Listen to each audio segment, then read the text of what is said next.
Ômega Web Rádio.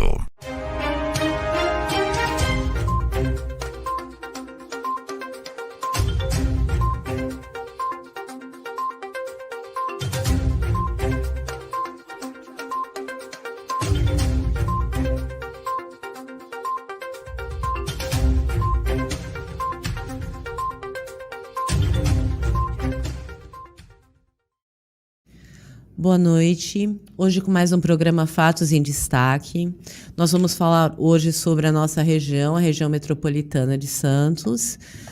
Vamos falar sobre as questões de desenvolvimento da nossa região, sobre como essa região vai estar sendo conduzida, né? Quais são os principais projetos para a nossa região, como a Baixada Santista tem a possibilidade de crescimento, o nosso porto, que é o maior porto da América Latina, como isso é importante para o nosso país, como isso faz com que não só Santos, mas as cidades que compõem essa região metropolitana aproveitam isso.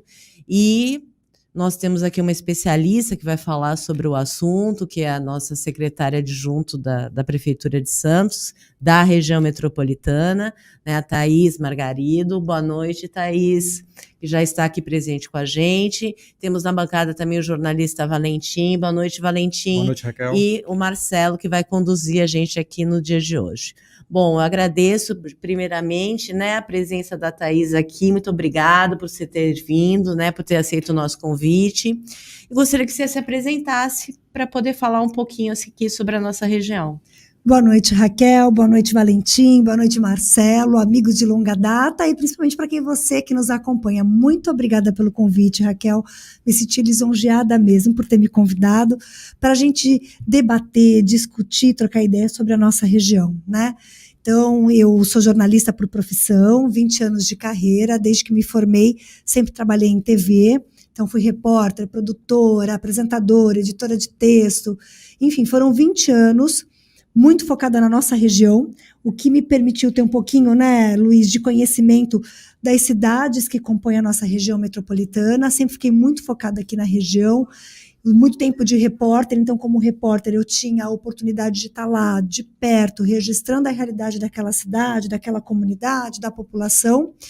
E aí, depois de 20 anos de carreira, eu recebi um convite para ir para o setor público, para ser gestora pública, e aceitei. Foi minha primeira experiência como secretária municipal, que foi na cidade do Guarujá, onde eu fiquei por 4 anos. Durante os 2 primeiros anos, eu fui secretária de turismo da cidade. Então, a gente pega, no caso do Guarujá, que tem um turismo voltado para sol e praia, a gente diz que troca o pneu do carro com o carro andando, porque você assume no dia 1º de janeiro, alta temporada de verão, aquele calor, a cidade com a população flutuante triplicando, e você tem que ordenar a cidade. Está sendo trocada, principalmente quando troca de mandato, né? Sai um prefeito e entra outro. Então, assim, é um desafio e tanto, mas eu me apaixonei, Raquel, Luiz, eu me apaixonei por gestão pública. A forma, é como se Deus tivesse falado assim para mim. Eu sempre falo isso. Quando eu recebi o convite, eu falei assim, mas Deus, quem sou eu? O Luiz trabalhou comigo na Record, sabe? Eu estava, assim, estabilizada profissionalmente, né, Luiz, num grau Sim. bom dentro da emissora. Eu já estava há 6 anos, ininterruptamente, com o telespectador do SP Record. Então, todo dia, 10 para as 7, eu entrava na casa da pessoa para levar as principais notícias da região, as notícias em nível nacional. Então, assim, com reportagens marcantes, como foi a trágica morte do presidenciável na época, Eduardo Campos, que a gente cobriu, fomos a primeira emissora, em primeira mão, que realmente era o jatinho do Eduardo Campos. Todo mundo entrou cedo na redação. Você lembra mais disso? Cedo, sim. E estava chovendo muito, então eu lembro que eu entrei às 10 da manhã, o jornal era só noite, eu entrava 2 horas da tarde, eu entrei às 10 da manhã para fazer os links lá embaixo, debaixo de chuva, para a rede, ou seja, para a gente entrar nos jornais nacionais da Record, dando a informação. Fiquei o dia inteiro, subi só para me trocar, para fazer o jornal. Então, assim, são experiências que a profissão de jornalista, de repórter, permite com que você adquira, né? Então, isso me fez, quando eu recebi o convite, falar assim, mas Deus, o que eu vou fazer? Eu sou repórter jornalista. E aí Deus falou assim para mim, eu sabia muito disso, que a gente conversava muito sobre essa minha fé, né? E daí é como se Deus falasse assim para mim, eu estou abrindo a porta para você ir lá, colocar a mão na massa e fazer tudo aquilo que você sempre cobrou através do microfone. porque a gente sempre é a voz da população. A gente está aqui hoje, com certeza nós vamos debater assuntos que é de interesse da população e perguntas que, de repente, o telespectador, o ouvinte, queria fazer, mas não tem acesso para fazer, né? Então, assim, eu aceitei, foi maravilhoso, foi uma escola os 4 anos que eu fiquei na cidade do Guarujá como secretária, 2 anos de turismo, depois, nos outros últimos 2 anos, eu fui secretária de Relações Sociais, que abarca todas as políticas públicas, então, interreligiosa, étnica e racial, política pública para a mulher, para a juventude, a interreligiosa, que é você trabalhar a cultura da paz, enfim, assim, política pública, projetos que atendam à necessidade da população, que leva educação, que leva conceito, informação, e também administrava a parte de comunicação institucional do governo. Aí foi quando eu me arrisquei numa candidatura à vereança da cidade, porque realmente foi um pedido que veio naturalmente, Raquel. Assim, as coisas elas têm que serem naturais, né? E foi natural que veio o convite e as pessoas falando, vai, secretário, eu lembro de muito funcionário, comissionado ou concursado, secretária, vai, a gente precisa de alguém como a senhora, vamos embora. E a gente ainda sente falta de mulheres na política, Sim, né? Sim, com certeza. E nós, mulheres, Raquel, a gente tem aquela sensibilidade de um olhar mais humano para algumas coisas, né? E fui num partido que a gente diz um dito popular pesado, porque eu disputei com 5 vereadores e 2 suplentes, e dos 5, 4 voltaram para a cadeira, e eu fiquei como segunda suplente. Mas também, para mim, tudo na minha vida serve de experiência. Foi uma campanha sem dinheiro, na rua, olho no olho, e resgatando nas pessoas a esperança de uma política real, honesta, limpa, de projeto, de construção, porque as pessoas estão desacreditadas da política. Uhum. Isso é um fato. A última eleição de 2020 nos mostrou o número de abstenção. As pessoas deixaram de sair de casa para ir votar. Eu vou votar para quê? E eu ouvia isso na rua. Não muda nada na minha vida. Quer dizer, nem o entendimento do que pode mudar você escolhendo, fazendo uma boa escolha para te representar, seja numa Câmara Legislativa, seja no Poder Executivo, seja agora vem eleições em 2022 para deputado estadual e federal. O que isso significa? E aí cabe a nós aqui, comunicadores, levar essa informação e falar, não desiste. Porque se você desistir, acabou o mundo. Thaís, primeiramente, eu nunca vi. Boa noite para você, é um prazer estar dividindo um programa jornalístico com você depois de tanto tempo. É verdade. Esse é meu pupilo lá na redação da Record. Thaís era minha chefe. Melhor chefe que eu tive. Suspeito, hein, gente? Porque a gente está no ar, Raquel. Suspeito. Essa pasta, você é secretária de governo, você é secretária adjunta de governo de Relações Metropolitanas, né? Isso. Um nome muito bonito. Eu acho até que cabe muito bem para a cidade, para Santos, que é a sede regional da Baixada Santista. Eu acho que a pasta deve existir só aqui na cidade de Santos, de uma forma muito específica. Você acabou de contar toda a sua carreira, a trajetória, como produtora, como jornalista, foi como você marcou, né, todo esse período aqui de anos e anos à frente dos microfones da região. Até onde esse teu conhecimento técnico, esse conhecimento social que cabe a nós jornalistas, né, de poder escutar as pessoas, e além de você somos obrigados a conhecer a nossa região. Essa realidade regional faz com que a gente saiba onde estão os problemas em cada ponto determinado das nossas 9 cidades. Até que ponto você acha que você pode contribuir num cargo tão específico quanto esse? A sua formação lhe deixa preparada, a sua vivência do dia a dia te deixa preparada, você realmente, acredito, se sente preparada, até porque aceitou o convite, né? Sim, é um novo desafio também, né? Eu só queria que você explicasse para quem está ouvindo para a gente, porque às vezes as pessoas ouvem a expressão região metropolitana e não sabem quais são as cidades que compõem essa região metropolitana, né? Porque a gente está na Baixada Santista, Santos é a principal cidade, sem dúvida nenhuma, sim, pela importância, em razão do porto. Mas quais são as regiões que compõem o que é uma região metropolitana e quais são as regiões que compõem? Então, na verdade, hoje a região nossa metropolitana da Baixada Santista, ela é composta por 9 municípios, né? Então, nós temos uma parte que pega a região central, então a gente está falando de Santos, São Vicente. Cidade seguinte, vizinha, Praia Grande. Do lado, Itanhaém. Depois, Mongaguá, Praia Grande, Mongaguá, Itanhaém, Peruíbe. Aí a gente vem para o outro lado da balsa, que aí já é um pontinho, um pezinho no litoral norte, que a gente vai para o Guarujá e pega Bertioga, e aí você fazendo na divisão geográfica, você ainda pega Cubatão, que é a primeira cidade para quem vem do Planalto, ou seja, quem vem de São Paulo, capital, é a primeira cidade. É o cartão, eu dizia quando eu estava em Cubatão, Luiz, e eu sei que você é cubatense, Cubatão é o cartão de visita da Baixada Santista. Guarda isso com você, isso é muito interessante, Raquel, porque realmente quem desce a serra, a primeira cidade que você passa é Cubatão. E a cidade, ela fica à margem da rodovia que te traz até o litoral. Então muitas pessoas passam despercebidas, a cidade está do lado esquerdo, você está descendo a serra, está do lado esquerdo. Uma cidade que tem tudo para crescer muito mais e sempre foi vista só como um polo industrial, porque foi onde a região, dentro da região metropolitana, então vamos lá, somos uma região com 9 cidades, por isso tornou uma região. São 9 cidades, algumas pequenas, menores, que estão acopladas, uma colada na outra, regionalmente. Então a gente tá... Que geograficamente tem até dificuldade de saber onde começa e onde termina. Onde termina, você falou tudo, Raquel. Por exemplo, a gente está em Santos, então Santos tem aquela orla inteira que você vê, ela já está na continuidade quando você vê São Vicente, e aí São Vicente você já entra em Praia Grande, de Praia Grande, quando você vê, você já está em Mongaguá, aí vai pela orla da praia de Mongaguá, você chega em Itanhaém. Né? E de Itanhaém você para em Peruíbe. Aí você volta. Se você voltar pela estrada, você vai passar por Cubatão, primeira que vem de São Paulo. Aí Cubatão você já dá boas-vindas a Guarujá. Guarujá você termina em Bertioga.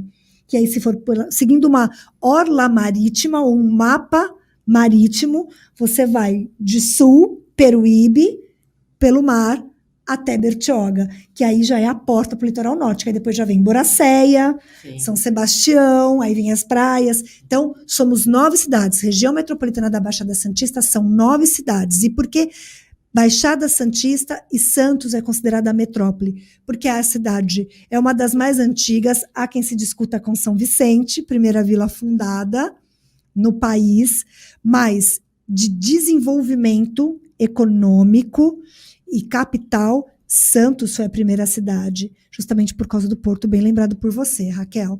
Então, Santos, ela acaba sendo o eixo que norteia as outras 8 cidades, que são menores que Santos. Cidade em número, em proporção de habitantes hoje, Praia Grande cresceu demais e Guarujá também. Mas em termos de estrutura, de tradição, de desenvolvimento, de experiência, digamos assim, tradição, Santos sempre vai ser Santos. Né? Por ser uma cidade mais velha, então ela tem mais experiência nesse sentido. E a cidade de Praia Grande veio com essa parte da modernização, de uma transformação. Então, cada cidade tem uma característica, e é isso que nos faz ser uma região forte. Região metropolitana da Baixada Santista é uma região forte. Então, assim, hoje o que eu sinto falta, então vamos voltar ao meu cargo. Inclusive, houve até a mudança quando eu fui nomeada recentemente, eu fui para a Prefeitura de Santos a convite do prefeito Rogério, e eu entrei, a minha porta de entrada foi num cargo chamado chefe do departamento do escritório de assuntos metropolitanos. E aí houve uma pequena reformulação dentro do governo, e aí me fizeram um convite para eu assumir. O convite veio do prefeito e do secretário de governo, Flávio Jordão, prefeito Rogério e Flávio Jordão, para que eu assumisse o cargo de secretária adjunta de governo. E aí acoplou-se o número e assuntos metropolitanos, por quê? Justamente pela experiência de conhecer a região, por ter esta entrada em todas as cidades e por Santos ser a cidade, para que não se ofenda o ouvinte do Guarujá, de Cubatão, mas Santos meio que nortear. Então, me permite que, na verdade, eu vou e capto demandas das outras cidades e trago para Santos, e que o que Santos já tem de modelo implantado que deu certo, eu levo para que elas entendam. E faço toda a minha parte de governo. Então, essa é a interlocução com as cidades. Só para deixar vocês falarem, que senão eu falo a noite inteira. O Marcelo rindo, porque o Marcelo, só um parênteses, gente. O Marcelo está rindo porque o Marcelo me conhece desde o início da minha carreira. Eu não vou nem falar qual foi o ano que nós trabalhamos juntos na TVB, quando era afiliada do SBT, que era do saudoso Orestes Quércia, por ele não ficar feio, porque ele já tá com o cabelo branco. Quando eu cheguei aqui hoje, que ele falou assim pra mim, eu falei, Marcelo, toda vez que eu vejo na rede social, no Facebook, o teu filho é a tua cópia. Ele falou, não, você tem que ver meu neto. Eu falei, o quê? Neto? A gente tá ficando velhinho. Então, assim, Esse é o cargo, a minha missão dentro do governo é ajudar o secretário de governo a fazer a máquina andar, a captar as demandas e a parte metropolitana dessa interlocução. Vale ressaltar que hoje o prefeito Rogério Santos passou o bastão da presidência do Condesb. A prefeita de Praia Grande, Raquel Chine. Exatamente. Então, assim, para você ver, ela sendo hoje presidente do Condesb, o meu cargo, eu tinha recebido já na semana passada, na reunião de pauta do Condesb, um convite do Rui, que é o braço direito dela, para que eu fosse visitar a prefeita, por ser mulher também. Então, vou visitá-la e eu faço essa interlocução. Temos que estar juntos. A nossa região unida merece um respeito do governo do estado. A gente tem que começar a galgar. Região metropolitana da Baixada Santista é riquíssima. Depois eu vou falar em vários quesitos, principalmente turístico. Então, eu queria justamente começar pelo turismo, porque, na verdade, nós ainda não conseguimos, como região metropolitana e também Santos, apesar de Santos ter evoluído muito, em especial no setor hotelístico, né, no setor hoteleiro, a questão da gente ser um centro de negócios.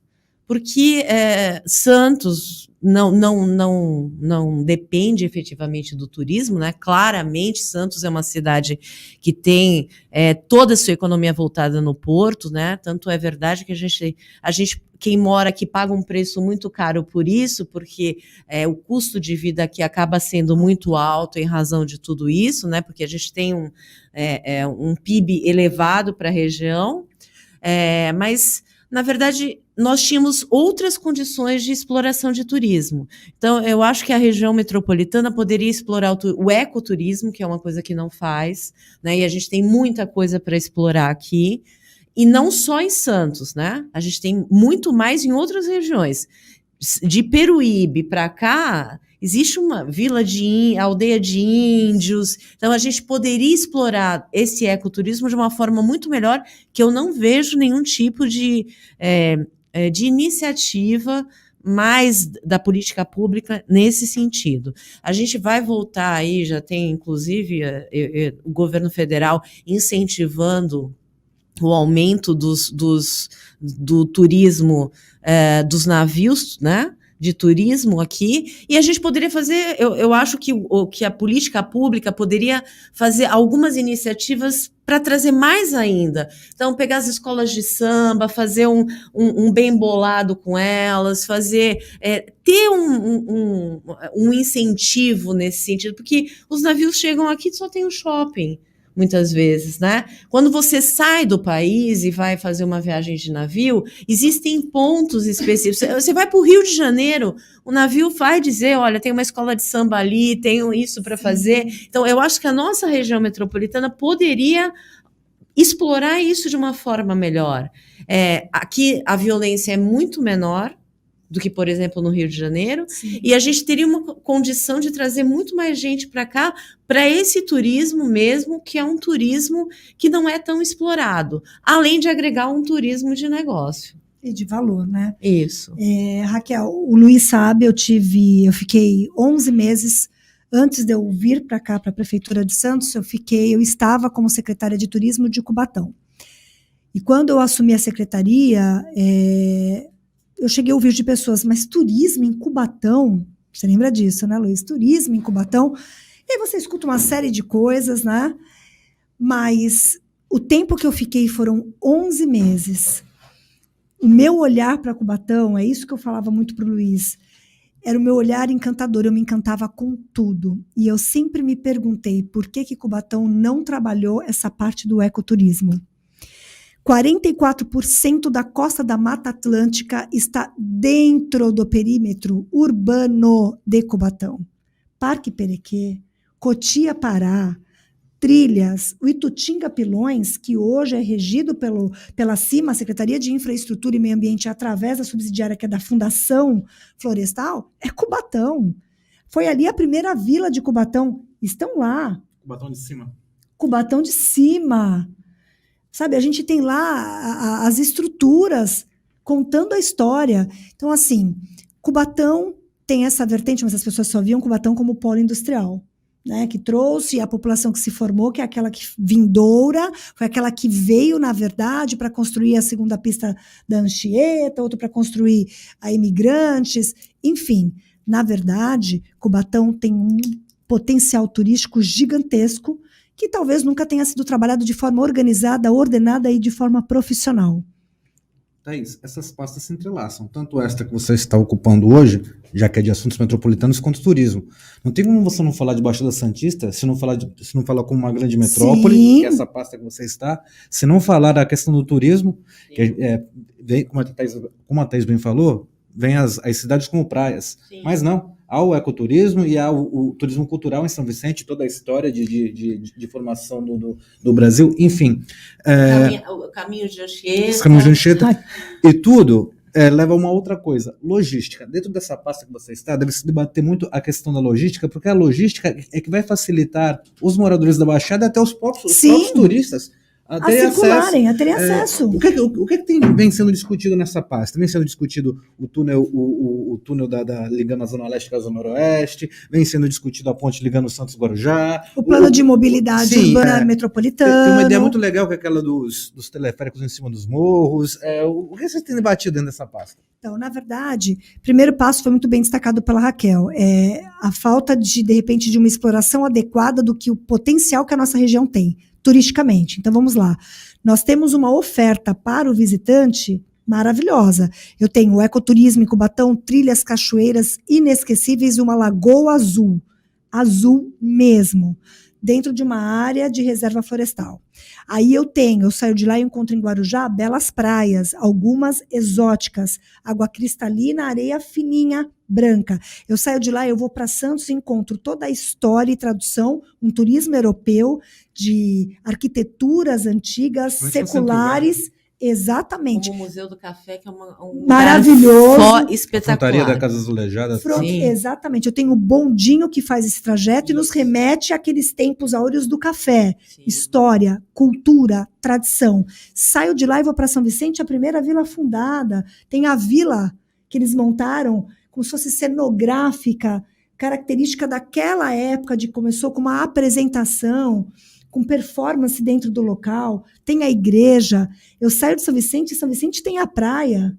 Eu saio de São Vicente e vou para a Praia Grande. Eu tenho uma faixa de areia gigantesca em Praia Grande, hoje com infraestrutura. Aí eu saio de Praia Grande, que também poderia explorar a parte ecoturística, mas não explora, e vou para Mongaguá. Mongaguá começa a explorar, além da praia.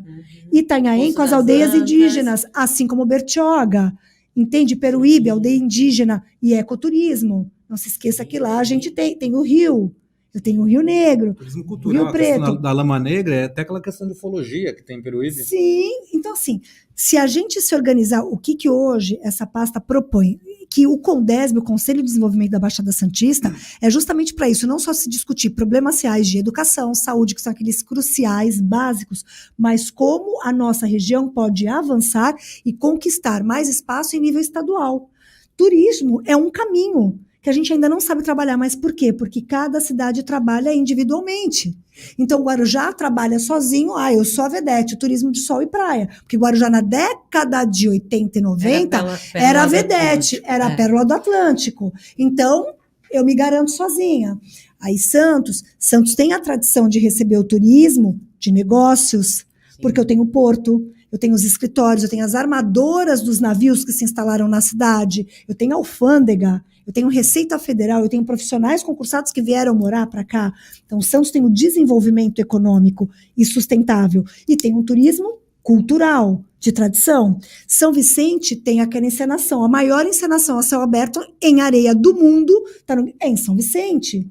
Então, por que não já fazer um pacote em que o navio para, o transatlântico para em Santos, o turista ele entra na van, aí ele faz um passeio pela orla da nossa região, no dia seguinte faz ele se hospedar numa cidade, ou seja, no Guarujá você vai se hospedar para ver as praias, mas no dia seguinte você vai até Bertioga conhecer o farol e a aldeia indígena de Bertioga, e aí no outro dia você faz um pacote de 3 dias para o turista do cruzeiro, do transatlântico. Ele faz o cruzeiro de 7 dias, mas sabendo que ele vai descer, vai ficar mais 3 na região metropolitana. E aí ele consegue, em 2 dias, não vou nem falar 3, em 2 dias conhecer 9 cidades. Praia, praia, cultura, lazer, entretenimento.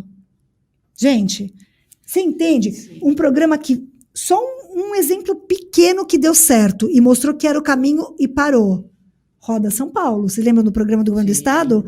E o Roda São Paulo, na época eu era secretária de turismo em Guarujá, eu pedi a pesquisa no final do programa, porque o programa só vinha na temporada. E sabe o que as pesquisas, o relatório me apontava? Por sinal, na época, o coordenador do programa era hoje é secretário de turismo em Praia Grande, gente. Maurício Petis, hoje é secretário de turismo em Praia Grande. Ele, na época, ele era coordenador do Roda São Paulo, coordenador de turismo do estado de São Paulo, e ficava com o Roda. O Roda apontou que quem era o usuário do programa? Que era, lembra, um turismo a baixo custo. Você pagava R$10, subia no ônibus e ia de uma cidade para outra conhecendo. Moradores da nossa região. O programa foi criado para o turista de fora conhecer as 9 cidades, mas quem usava era o morador de Peruíbe, que pegava o ônibus em Peruíbe a R$10 e vinha com um filhinho nas férias até Guarujá. Conhecer a Fortaleza da Barra, no Guarujá. Entendeu? Conhecer o Forte dos Andradas, onde hoje se hospeda, segundo presidenciável. Segundo o presidente, que agora é o Jair Bolsonaro, mas antes o Lula começou muito a frequentar. Então, veja só como são as coisas.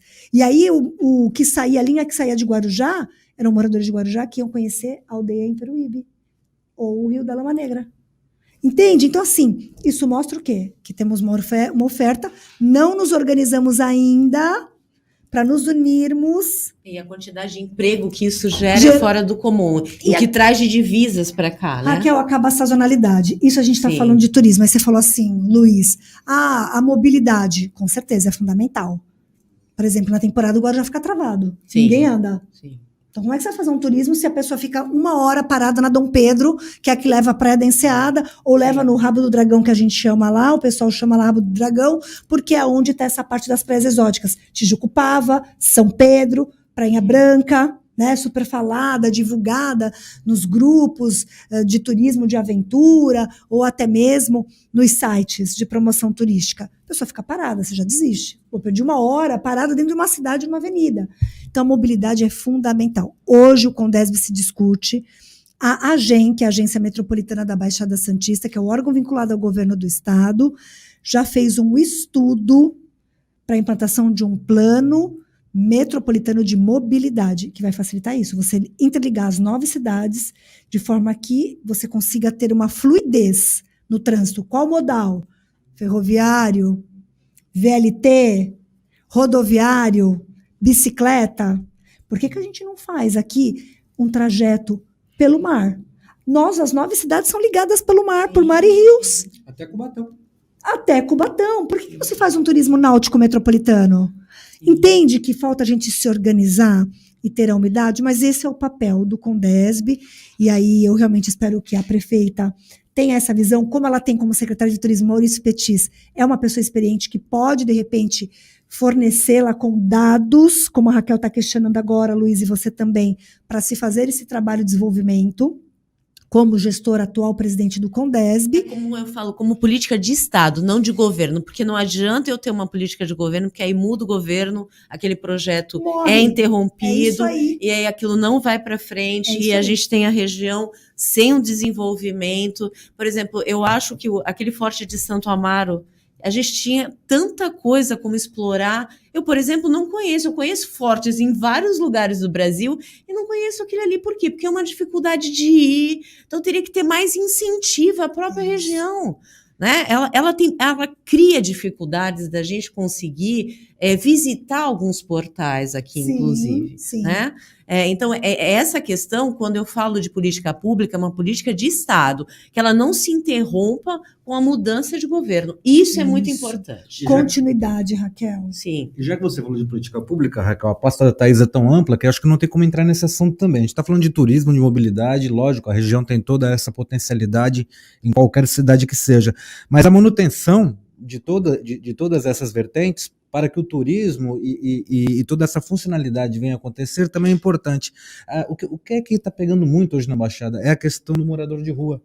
é a questão que a manutenção, a cidade tem que ser aprazível, o turista chega, ele já é abordado. Thaís, como é que está essa situação? Não tem como não se falar de turismo, não se falar de mobilidade, a gente quer ser receptivo, temos potencial para isso, mas como está toda essa questão? A sujeira na cidade, essas pessoas têm que ser acolhidas, a orla está muito cheia, o centro, isso também é um questionamento que deve ser muito debatido na sua pasta, né? Muito, e eu vou de novo voltar no ponto crucial das 9 cidades se unirem para se discutir, através do CONDESB, que é o Conselho, esses problemas sociais com a implantação de política pública, como a Raquel falou, de Estado.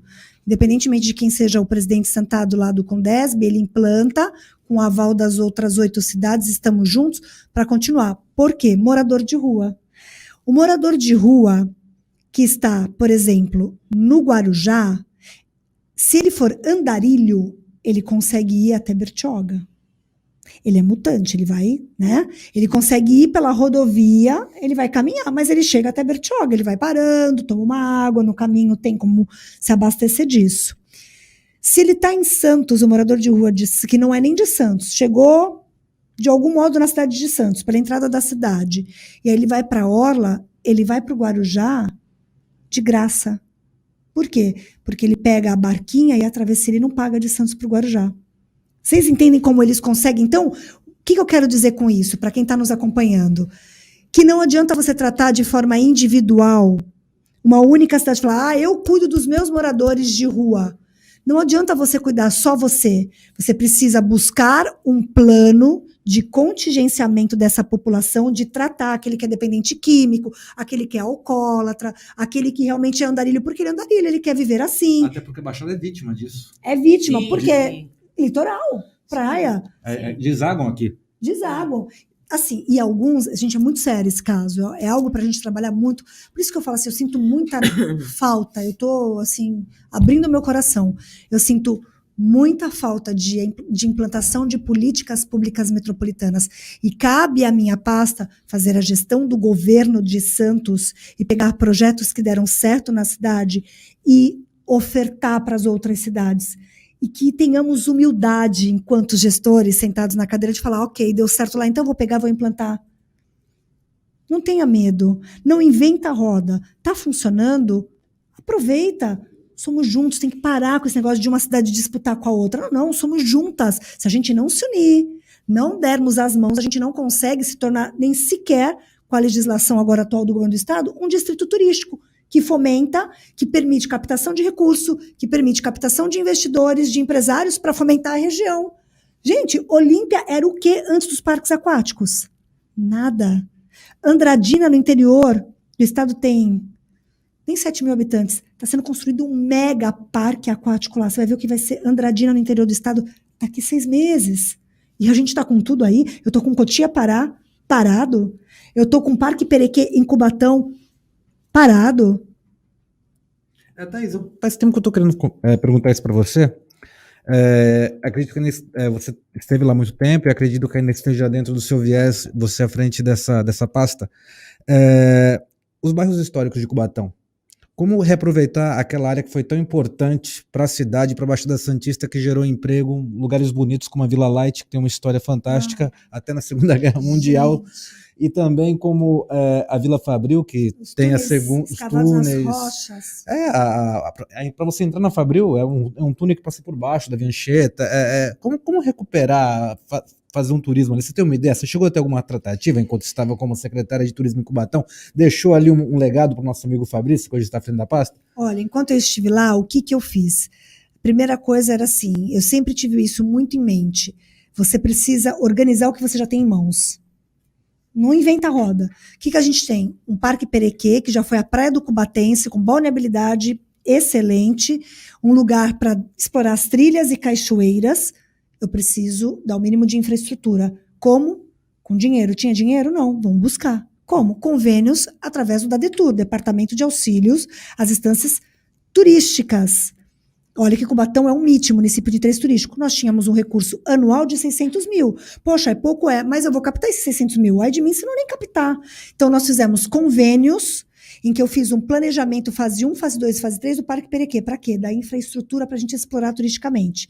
Então, melhor acesso, banheiros adaptados, quiosques para recepcionar, parquinhos. Esses convênios foram formalizados.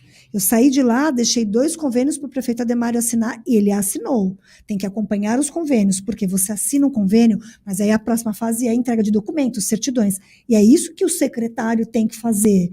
Ele tem que acompanhar os convênios e começar nas secretarias competentes, porque a Setur, Secretaria de Turismo é um meio, ela não é fim, ela é meio, mas chegar, eu preciso de uma certidão da Secretaria de Obras, secretário, eu preciso dessa certidão, preciso porque eu tenho que mandar para São Paulo, tenho que escanear e mandar. Cefim, Secretaria de Finanças, secretário, e é esse o papel do secretário municipal, é isso, é você fazer a gestão da tua pasta, tá? Mas, assim, mesmo que isso não fique exclusivamente com recurso do Estado, que tem, lógico, as prefeituras têm outras prioridades, as associações, os convênios, os consórcios com a iniciativa privada, podia deixar explorar de uma forma, claro, sustentável, com toda a vigilância, fazendo todos os estudos do impacto ambiental que precisam ser feitos, mas por que não deixa isso com a iniciativa privada, fazendo os convênios necessários para isso? Esse é o caminho. E olha que o Luiz foi testemunha. Caminhos do Mar é um exemplo. Cubatense fala com muito orgulho, Caminhos do Mar é meu, tá dentro de Cubatão. A gente cuidou? Aí o que o governo do estado fez? Falou, eu não tenho condições de cuidar. Não tenho, a manutenção é cara, o lugar é maravilhoso, tem monumentos históricos. Então tá bom, vou abrir uma concessão pública para a iniciativa privada cuidar e explorar economicamente e me dar o retorno, ok? Ok, é o caminho. Hoje o poder público ele não consegue mais abarcar sozinho toda a manutenção de equipamentos públicos. Já bastam as escolas, os hospitais. Então a parte turística, PPPs, parceria pública-privada, solta a licitação, chamamento público, põe lá no descritivo exatamente, olha, eu quero de contrapartida para o município a manutenção do lugar, preço acessível para o morador. Gente, isso é tratado, é legal isso existe.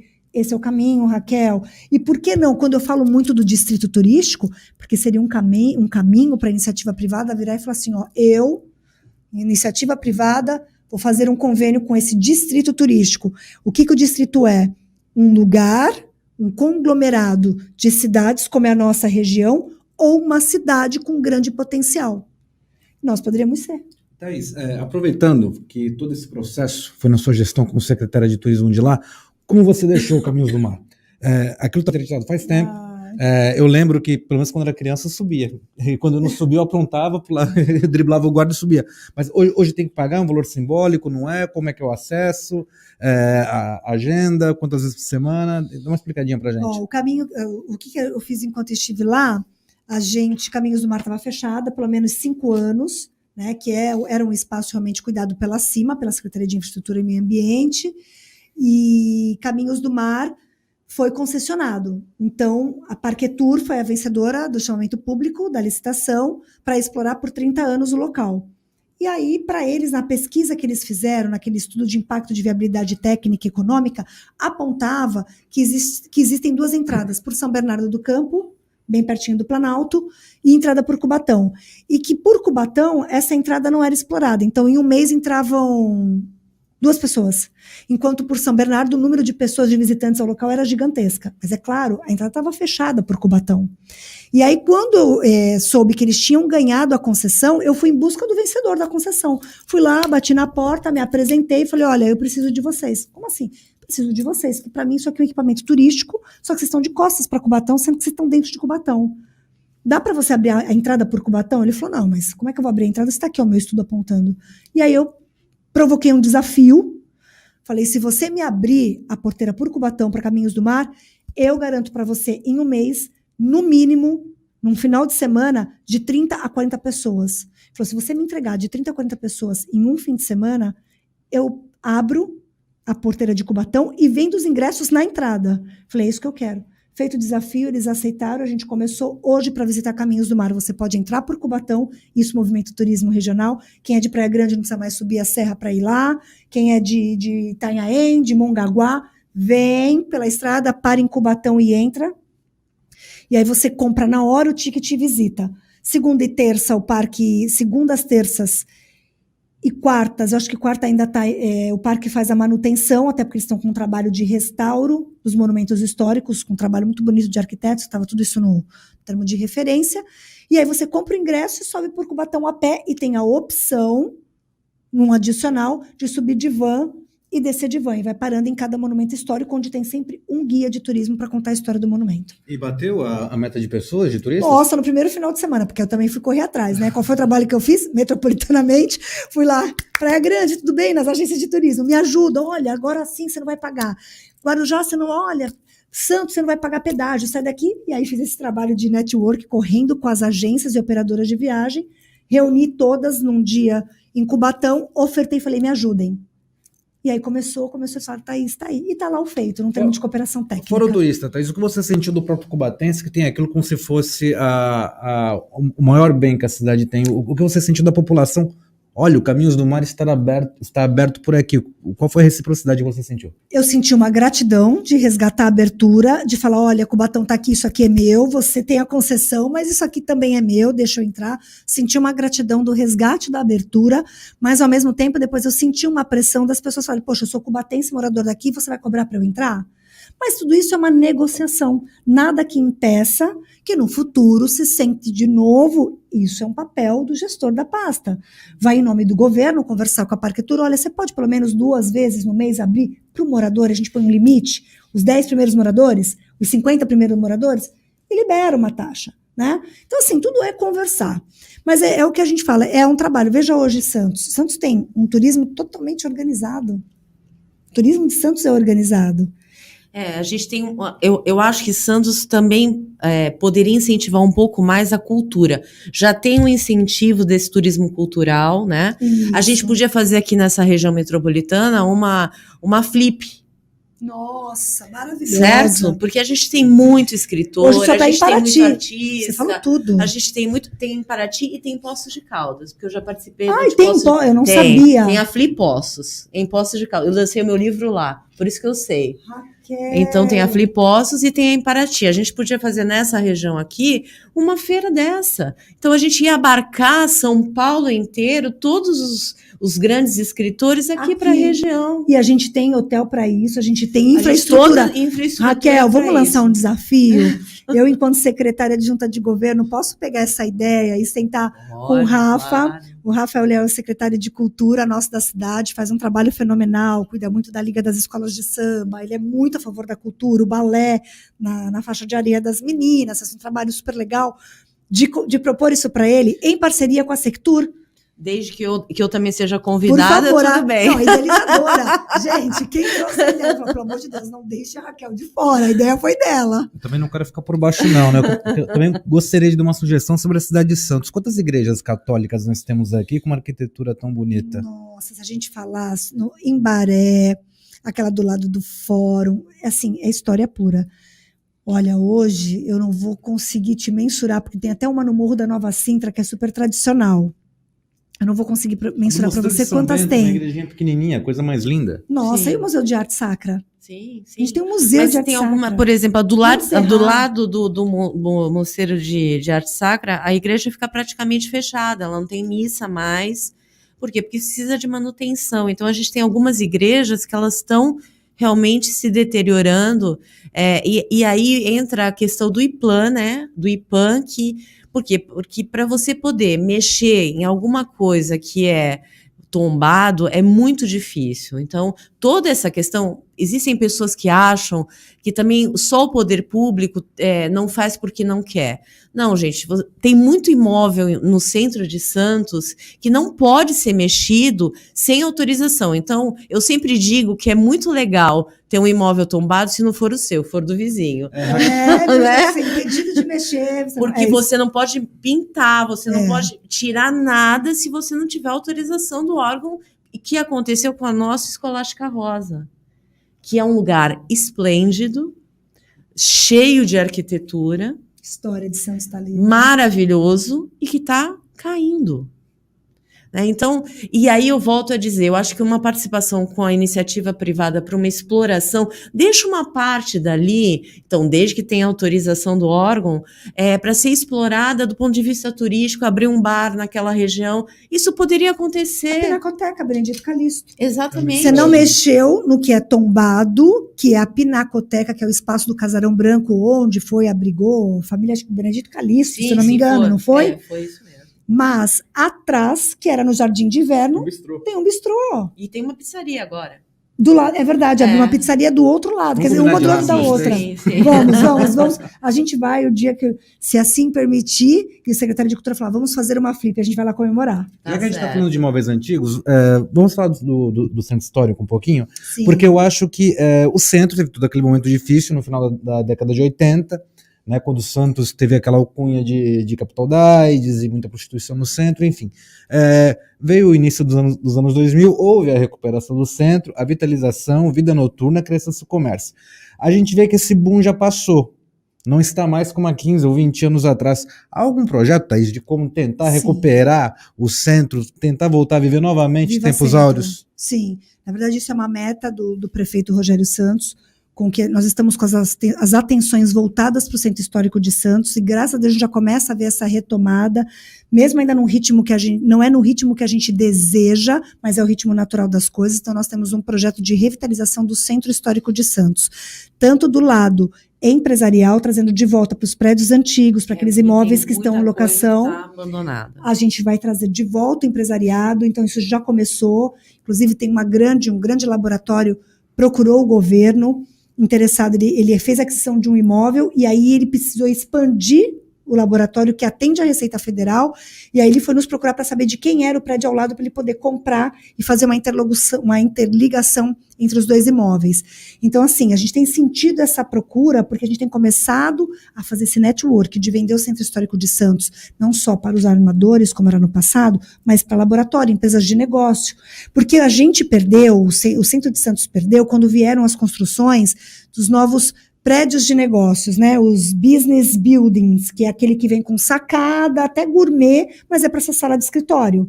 E aí começou a vir para Conselheiro, Ana Costa, e a gente foi perdendo a tradição.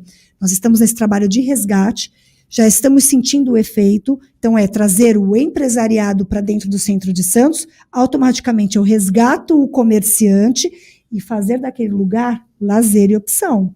Casa noturna, bares, restaurantes, pizzarias. Então, aos poucos, a gente vai trazendo novamente o investidor para que ele possa ter a certeza de que ali é um lugar seguro para se investir. Se discute também a parte habitacional. Alguns terrenos e empreendimentos grandes que tem lá, a possibilidade de se construir conjuntos habitacionais, que é algo que também ia voltar a movimentar. Mas só o fato de a gente começar a voltar a atenção para o centro, e é uma meta do prefeito, revitalizar o centro de Santos, vamos trazer vida novamente para cá. A gente não pode perder o comerciante que ainda reluta em estar lá, nós temos que fazer com que ele se sinta motivado e trazer novos investidores. Sob que olhar? Nós teremos agora um evento de um dia inteiro com o Investe São Paulo, que o papel da Investe São Paulo é esse, é buscar investidores para áreas que você deseja ampliar. Então, a gente está muito ansioso e esperançoso com o Investe São Paulo. Ainda falando do centro, Thaís, quando a gente fala do centro, a gente fala do centro. João Pessoa, São Francisco e... Praça Mauá, aí a Praça ali, Rua Barbosa. Na verdade, por exemplo... Praça da República. A gente tem os fóruns, eu sou advogada, né? Então, a gente tem os fóruns ali. Acontece que ficou tudo virtual. Então, tudo que estava ao redor dos fóruns morreu. Todo o comércio, o banco, tinha um banco, o Santander, do lado do fórum, fechou. Por quê? Porque você não tem mais movimentação de advogado no fórum. Então, isso prejudicou muito a movimentação do próprio centro. Sim. Porque você não vai mais uma audiência, você não precisa ir ao fórum, você não vai tomar um café. Então, eu fiquei assustada. Eu fui ao fórum essa semana, porque eu tinha que ver um processo físico, que são raríssimos, eles estão terminando, agora, né? Exatamente. E é só no estadual, no federal e no trabalho não tem mais processo físico. E eu fiquei assustada de ver, assim, é um abandono total. Então, realmente, o Centro de Santos, ele precisa de algum incentivo, porque toda essa movimentação que o próprio Poder Judiciário fazia, também morreu. Sim, sim. O trabalho que a gente vem quem sabe, a gente criar um Invest Santos, que é realmente um grupo que vai buscar o investidor para investir na parte imobiliária, aquele que vai fazer a aquisição, buscar eventos que fomentem o lugar, então uma espécie de Invest São Paulo mais Invest Santos, com 3 segmentos. Eu vou buscar o empreendedor para a parte imobiliária, eu vou fazer os eventos de promoção turística, então eu trago a pessoa para o evento, naturalmente a gente vai movimentar a região e também, que a gente não pode esquecer que está do lado, a parte portuária. Sim. De novo, tem os terminais, que aí é a parceria com o governo federal. Preciso de fomento naqueles terminais, do 1 ao 8, continuam abandonados. Eu acho que a questão da parte imobiliária, quando você fala aí, uma questão de empreendedorismo dos empreiteiros, parceiro com o poder público, enfim. Acho muito legal isso, porque quando você fala em parte imobiliária, eu penso logo no centro expandido. É habitar a Vila Nova, é habitar a Vila Matias, é habitar o Valongo. Eu acho que isso faz com que o próprio comércio do centro em si também volte a ser pujante, né? Na verdade, eu já tinha visto um projeto aqui em Santos de fazer do Porto de Santos o que foi feito no Porto de Buenos Aires, né? Então, em Buenos Aires, toda aquela região portuária, como tem quando a gente enfrenta o Fórum Federal, ficou toda cheia de restaurantes. Então, ela ficou toda revitalizada, né? E é muito interessante, porque você vai à noite, é um lugar agradabilíssimo, os restaurantes são todos internacionais, e aquilo deu um novo olhar, um novo movimento para a cidade de Buenos Aires. Então, eu já tinha ouvido que isso talvez fosse implementado aqui em Santos, e eu acho que realmente é uma excelente ideia, porque aqueles terminais, eles não vão ter mais muita utilidade, a não ser que você faça disso uma revitalização nesse sentido. É um exemplo a ser seguido, até porque sabemos porque deu certo, em Buenos Aires deu certo. Eu até hoje, o movimento tem Porto Madeira, as pessoas vão lá só para conhecer Porto Madeiro, para comer. Sim. E é o que você falou, uma gastronomia, você vai andando, é um restaurante do lado do outro. E toda cidade portuária tem um certo preconceito, principalmente a região de Porto, né? Falam muito de drogas, de prostituição, né? Sim. Não, mas quando está revitalizada, é assim, eu conheci um pouco antes e depois, é muito diferente. É muito diferente como a cidade é vista. Então, eu acho que em Santos isso seria um projeto, assim, muito bem visto, porque a gente já tem uma série de filmagens aqui em Santos, a gente tem uma preservação histórica, então iria combinar tudo isso, né? Mas eu tenho uma questão para perguntar, que é referente, a gente tem um projeto, e eu já vi alguns secretários falando, isso, inclusive o Sérgio Aquino, falando sobre a expansão do porto, que já tem um projeto que está sendo implementado, várias áreas que inclusive foram leiloadas e já foram arrematadas. Como é que vai ficar Santos, né? Santos está se preparando para esse aumento da região portuária, porque eu vi uma projeção aí entre empregos diretos e indiretos em torno de 60 mil. E com certeza a gente vai precisar de mão de obra fora daqui de Santos, né? Isso vai acabar aumentando a população que vai ficar aqui em Santos, Santos não tem uma população flutuante como tem as outras regiões metropolitanas, as regiões adjuntas aqui de Santos. Santos está preparado para conseguir absorver tudo isso? O trânsito, a questão das balsas, tudo isso? Então, há uma conversa muito grande entre a esfera municipal, estadual, mas diretamente com a federal, que é a autoridade portuária, né? Sobre o planejamento de como é que vai ser essa expansão portuária. Então, vão ser feitas as concessões, as licitações, essa é a estimativa de público. Então, a gente, com certeza, pede um waiver, que é um estudo de impacto de vizinhança, o que isso vai ter. Hoje, a cidade tem infraestrutura para recepcionar? Tem. A gente tem, não só na parte da rede hoteleira, que muitas vezes absorve esse público, porque ele vem por um período para a implantação de um novo terminal, ou de um software dentro de um terminal, mas também de habitacional. A gente viveu um boom imobiliário, Santos viveu um boom imobiliário, que ainda tem muito apartamento à venda, a gente ainda tem muitas construções sendo levantadas nessa expectativa. Eu fui questionada recentemente em relação à rede hoteleira. Thaís, mas a gente viu o Ibis na entrada da cidade, veio na expectativa da bacia de negócios. Eu falei, então aí é que está quando a gente fala política de Estado e política voltada para um único eixo. O caso do Ibis, que fechou, que foi, todo mundo ficou super triste, olha o que ia gerar de emprego, um prédio enorme. O Ibis focou na bacia de negócio, na expectativa do que a bacia de negócio poderia proporcionar.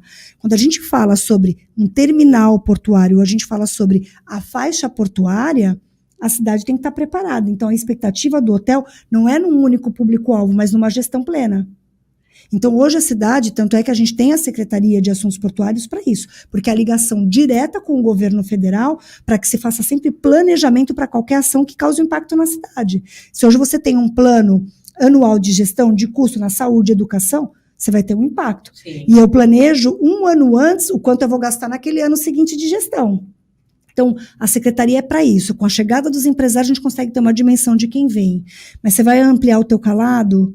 Como é que vai fazer a dragagem? Então, essa conversação é constante para a gente realmente atender a demanda. Hoje, Santos está preparada? Tá. Se vier 30 mil pessoas para cá, seja ela ida e volta ou morar, Santos hoje consegue abarcar. Agora, eu preciso fazer um estudo daqui 5 anos, essa população sendo fixa. Mobilidade. Sim. Isso a gente sofreu quando teve o boom imobiliário, porque a gente construiu prédios enormes, e aí cada apartamento que moram 5 pessoas eram 5 carros. Então, o pai tinha carro, o filho tinha carro, a esposa tinha carro, a outra filha carro, e aí foi aquele caos no trânsito. E aí começou-se o trabalho que funcionou muito bem, da carona solidária, de deixe seu carro, a ciclovia, a cidade é plana, e aí a gente vai mudando naturalmente a cultura nossa para se adaptar à expansão. Thaís, outra questão que eu acho que a tua pasta deve abordar bastante é a questão do idoso. Né? É uma cidade que no Brasil tem o maior número de idosos, né? Cidade com a maior qualidade de vida para o idoso. O Fábio está dando risada ali porque a gente tem a Ana Bianca, que é a nossa coordenadora de política pública para longevidade. Na verdade, a gente Santos teve pelo Covid um decréscimo populacional, né? Infelizmente, morreu mais gente do que nasceu, né? Nós vivemos esse impacto enquanto cidade, né? Porque por causa da nossa população mais idosa, nós sofremos muito com isso, né? Então, foi complicado. Eu queria chegar no seguinte ponto. Como as pessoas vêm para cá em busca de qualidade de vida, graças a Deus nós temos bastante qualidade de vida a oferecer, esse idoso que vem para cá é um idoso bem aposentado, é um comerciante, e o custo de vida da cidade acaba se tornando alto. Como tentar rejuvenescer também a cidade, no bom sentido falando, fazendo com que jovens venham se instalar aqui, eu estou gostando das risadas aqui em volta de quem está aqui no estúdio, como fazer isso? A renovação da cidade de Santos para que ela seja uma cidade que possa atrativa para todo tipo de público, seja lá qual for a idade. A cidade, ela tem características geográficas que não facilitam muito, né? A cidade plana, a mobilidade é fácil, você consegue ter acesso a tudo, até quem mora na zona noroeste, você consegue ter acesso a uma unidade de saúde, a um banco, ou então aos equipamentos que a cidade tem. A gente tem discutido isso muito em âmbito de governo mesmo, muito com a nossa vice-prefeita, a Renata Bravo, que é um olhar totalmente humano. A gente discute muito isso, que como nós somos uma gestão continuada, os 8 anos da gestão Paulo Alexandre foi uma gestão de construir a cidade, de levantar a cidade do concreto, da mobilidade, da estrutura, da abertura de vias. E aí a nossa gestão agora com o prefeito Rogério Santos é de cuidar daquele que vai utilizar o equipamento. Então, vai ao encontro do que vocês me falaram. Longevidade, a gente trabalhar o nosso idoso para que ele tenha qualidade de vida, porque isso melhorou, aumentou a expectativa de vida. Brasileiro, há 15 anos, com 65 anos, era o idoso. Se discute, inclusive, a isenção ou não de passagem, foi uma polêmica. Né, exatamente. Por quê? Porque hoje, o idoso de 65 anos, ele é ativo, ele trabalha. E tá bem. Ele não sente as pernas tão pesadas, porque ele é ativo. Então, a ideia da longevidade... Bem ativo, viu? Posso dizer aqui para todos os idosos que, assim, a gente vai na praia, os idosos estão caminhando dia e noite, de noite. Os jovens são muito... Eu sou professora universitária, os meus alunos de 18 anos... Sedentários. Os velhinhos, os idosos que não são mais velhinhos, os de 60, 65 anos, dão de 20 a 0 nos de 18 não é verdade? anos. Pessoas da melhor idade, né? Não.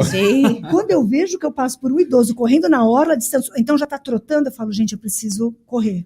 Porque ele consegue, eu preciso, a gente se espelha, né? Eu também preciso. Sim. Então, assim, e trabalhar a longevidade, a médio e longo prazo, reduz o custo da saúde na municipalidade. Todo gestor público pensa nisso.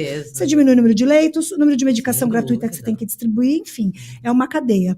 E, ao mesmo tempo, como mesclar com a juventude? Santos é a cidade das universidades. Então, quer queira, quer não, a gente já tem essa troca de experiência, porque eu venho estudar. Então, a gente consegue ter as casas noturnas, os bares, a Rua da Paz, Tolentino, a gente consegue ter os lugares fixos, que já são tradicionais, da reunião dos jovens, sem impactar de forma negativa o idoso que busca qualidade de vida. Assim, eu tenho que concordar que muitos bares tenham sido abertos na cidade de Santos. Nesses 6 últimos meses, eu estou impressionada de ver como o comércio tem reagido bem na cidade. Graças a Deus. A gente está muito feliz. Claro, nós fomos uma das primeiras, a primeira cidade, ainda estava na gestão do Paulo Alexandre, a tomar ele como presidente do Condesb, a tomar algumas medidas duras, mas planejadas, para que a gente tivesse um impacto menor da pandemia. O comércio e o setor de turismo foram os que mais sentiram, mas muitos se reinventaram. Foi quando começou a explodir o delivery. Então, eu vou te mandar a comida, eu não consigo, assim, eu não fecho. Eu vou te entregar, eu levo para você. E aí, a condição de você trabalhar a cultura e a educação, da restrição, ou então do que você precisa, usa máscara, olha o álcool em gel. Toda mudança causa um impacto, mas se essas medidas não tivessem sido adotadas pelo Paulo Alexandre enquanto presidente do Condesb, prefeito da metrópole, da cidade que conduz as outras 8, para poderem seguir o modelo, nós tínhamos tido assim, um número de mortes absurdo. E não é só morte, a contaminação e o resquício que a doença ainda deixa. Então, assim, hoje o comércio entende que a medida foi cautelar, assertiva e está hoje retomando com segurança. Não está com risco mais de... Os quiosques sofreram muito. Antigamente, a gente tem uma idade mais ou menos, né, Marcelo? Da época do CPE. Não é mais CPE. Mudou o nome. São os quiosques. Não tem mais CPE. A gente era da época do trailer ainda, né? É verdade. A gente era da época do trailerzinho, comer o lanche ali em frente à igreja do Embaré e namorar. Enfim, agora é CPE. Não é mais CPE, são os quiosques. Os quiosqueiros, a Associação dos Quiosqueiros sofreu muito. E cobrava esse impacto e a preocupação deles. Os feirantes... Nós tivemos uma reunião, eu acompanhei a vice-prefeita ontem numa reunião que acabou, eram 19h30, com a Associação dos Feirantes, que foram outro grupo muito prejudicado com a pandemia. E tem sentido a retomada, porque a população se conscientizou. Claro que a vacinação ajudou. A gente sabe que a contaminação continua mesmo depois da terceira dose, Sim. Da dose de reforço. Então, ou seja, isso prova o que pra gente? Mudança de cultura. Thaís, deixando um pouco a política pública de lado, qual vocês estão envolvidos agora diariamente. Só um minutinho, deixa eu só prestigiar as pessoas que estão aqui vendo a gente. O Marcelo Dias, a Maria Aparecida, boa noite. O Fábio Luiz, boa noite, parabéns pelo programa. Samuel Alencar, sucesso nos seus projetos, Thaís. Fábio Luiz, gostaria de saber como resolver a questão da violência, principalmente sobre os casos no Guarujá. A violência é uma questão mais estadual, infelizmente, né, não fica muito... não está muito na competência dos municípios, né? Infelizmente, depende muito da segurança pública dos estados. E ontem eu ouvi, só te cortando rapidamente, uma discussão, um debate na CNN entre um deputado federal e o ex-ministro da Justiça, discutindo a redução da maioridade penal, justamente por causa dos casos de violência. É algo a se estudar. Sim. Rony, Rosa, boa noite, Thaís. Valentim e Raquel, nossa Baixada Santista tem um potencial turístico, precisamos criar um plano metropolitano de infraestrutura do turismo. Willis, top. Essa mulher é demais. Elaine Passos, boa noite a todos. Nossa querida e guerreira Thaís Margarida, como é bom sempre ouvi-la. Ana Luísa, show. Fábio Luiz, não teria como a prefeitura assumir o Museu do Porto na Avenida Rodrigues Alves? Está muito abandonado. Da Codesp, boa. Então, a gente precisa sentar com a autoridade portuária, porque aquela área é da Codesp ainda, realmente, o Museu do Porto encontra-se, eu imagino que encontra-se fechado pelo que ele falou, faz tempo que eu não visito o local. Mas lá uma vez, é bem bonito. É bonito, Sim. Nossa, tem a história todinha do desenvolvimento do Porto. É algo a se pensar também. Tem a segunda sugestão para eu conversar com o governo, levar isso para o Rafael, né? E o Rafael Leal, que é o secretário de Cultura, para abarcar. Tá aí um outro equipamento turístico-cultural que Santos pode aproveitar. Sim. E José Rubens, parabéns pelo programa, saudade, sucesso, saudade, Thaís, como apresentadora do telejornal. E um beijo para cada um de vocês, obrigada por prestigiar, estão sempre ali com a gente. Thaís, deixando um pouco a gestora, que está à frente de uma pasta agindo com políticas públicas. Você também já passou pelo outro lado da política, política partidária, política eleitoreira. Quais os seus projetos aí? Temos uma eleição esse ano, temos outra daqui a 2 anos. Acredito que, como você falou, foi uma ótima experiência. O que a Thaís Margarido pretende a mais na política? Não tem uma pergunta mais fácil?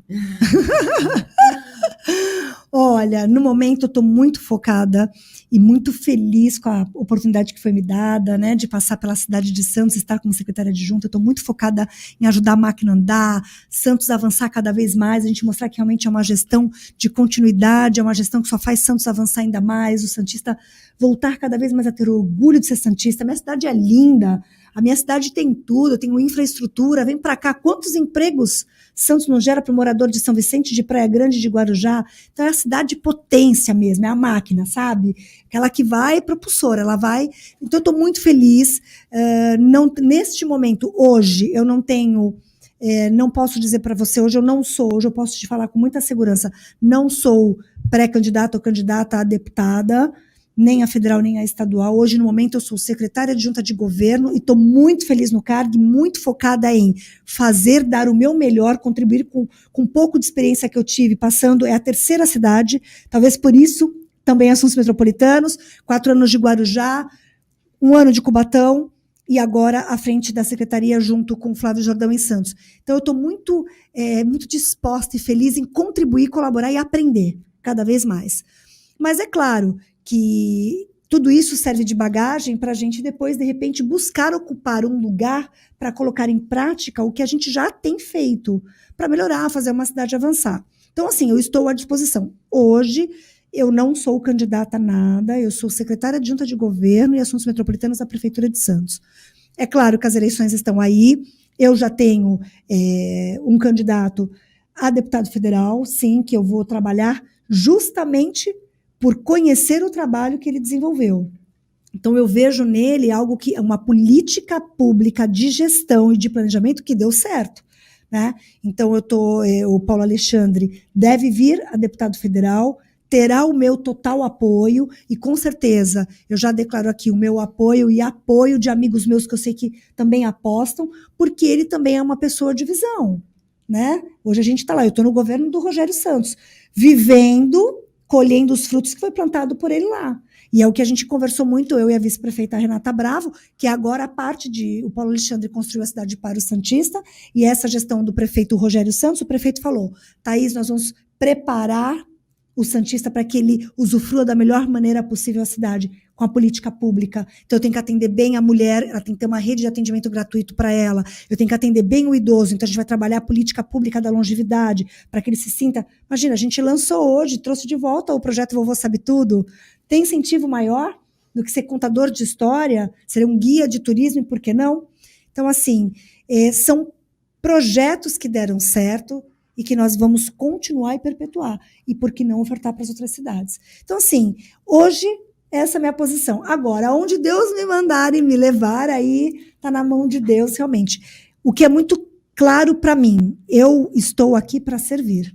Tá certo. Onde Deus me mandar, eu irei. Bom, a gente precisa terminar, senão o Marcelo vai brigar com a gente.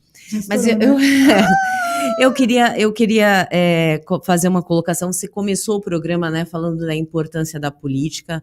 Eu sou professora de ciência política, sou uma apaixonada pela política e, assim, sempre falo em todo o programa que eu tenho oportunidade. As pessoas precisam votar. Quem não vota, dá um cheque em branco, né? Dá um cheque em branco para alguém preencher, descontar e dizer... Olha, trabalha no meu lugar, faça tudo do meu lugar que eu dou a minha chancela.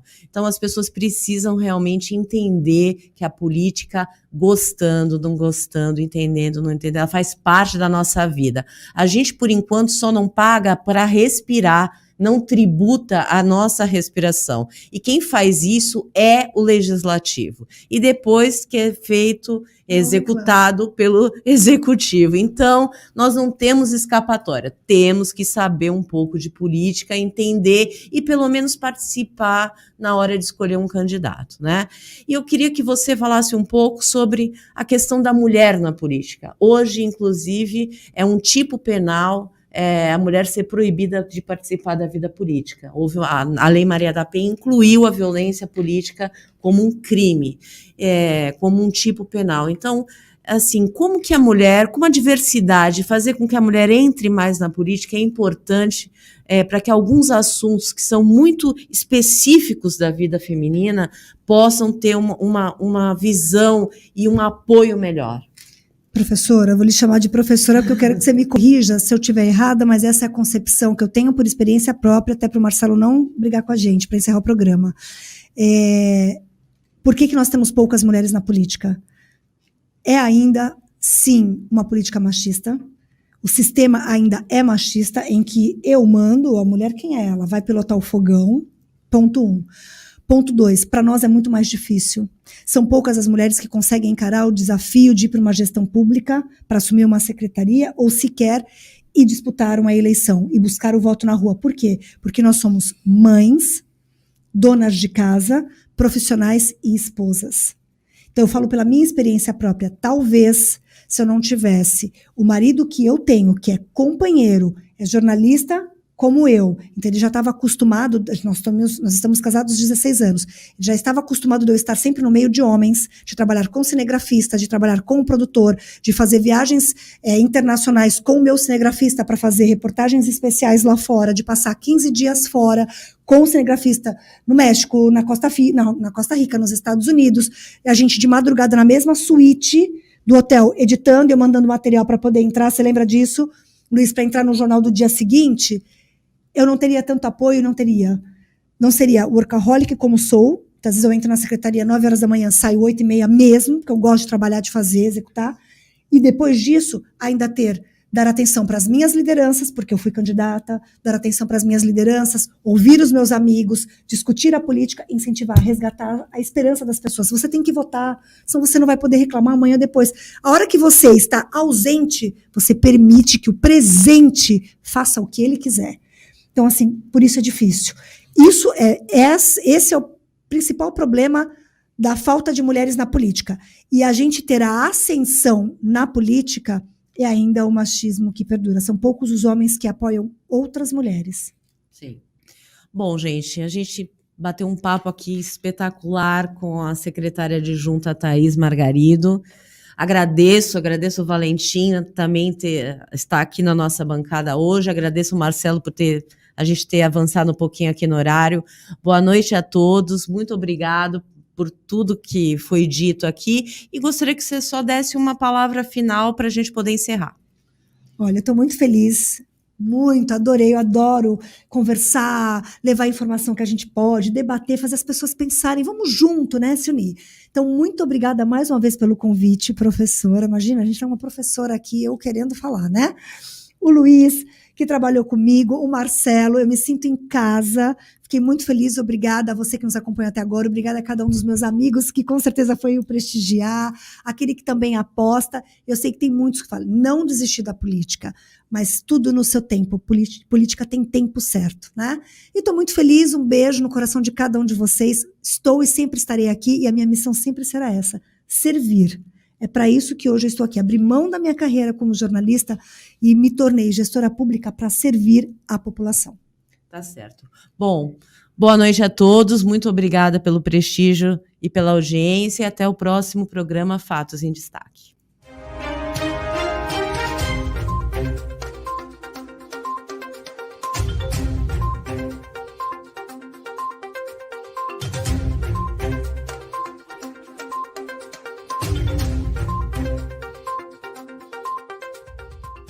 Compartilhe esse link. www.omegawebradio.com